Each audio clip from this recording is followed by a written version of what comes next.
అలా మున్సిపల్ ఆఫీస్కెళ్ళి మనవడి birth certificate తీసుకొస్తాను. మున్సిపల్ ఆఫీసులో ఎంత ఆలస్యం అవుతుందో క్యారేజ్ గట్టివ్వమంటావయ్యా?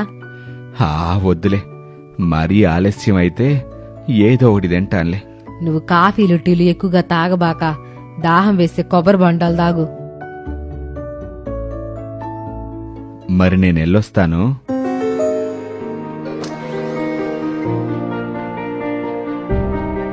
మున్సిపల్ ఆఫీస్కి వెళ్లకుండా నా మనవడి బర్త్ సర్టిఫికేట్ వచ్చేసిందా?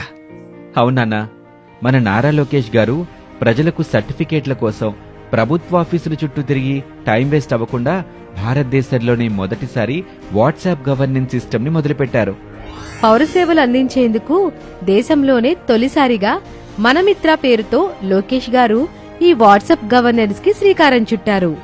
జనవరి 30, 2025న ఉండవల్లి తన నివాసంలో మంత్రి నారా లోకేష్ గారు ప్రారంభిస్తూ అధికారిక వాట్సాప్ నంబర్ 9552300009 నంబర్ని ప్రకటించారు. లోకేష్ గారు మాట్లాడుతూ, యువగలం పాదయాత్రలో ఈ వాట్సాప్ గవర్నెన్స్ ఆలోచన నాకొచ్చిందని, వాట్సాప్ గవర్నెన్స్ చంద్రబాబు నాయుడు గారి 2.0 పనితీరుకి మరో మైలురాయి అని చెప్పారు. సర్టిఫికెట్ల కోసం ఆఫీసుల చుట్టూ తిరిగే అవసరం ఉండదు. ఇలా సెకండ్లలో మన సర్టిఫికెట్స్ వచ్చేస్తాయి. ఈ వాట్సాప్ గవర్నెన్స్ కోసం ఆంధ్రప్రదేశ్ ప్రభుత్వం మెటా సంస్థతో ఒప్పందం కుదుర్చుకుంది. తొలి దశలో 161 రకాల పౌర సేవలను ప్రభుత్వం అందిస్తోంది.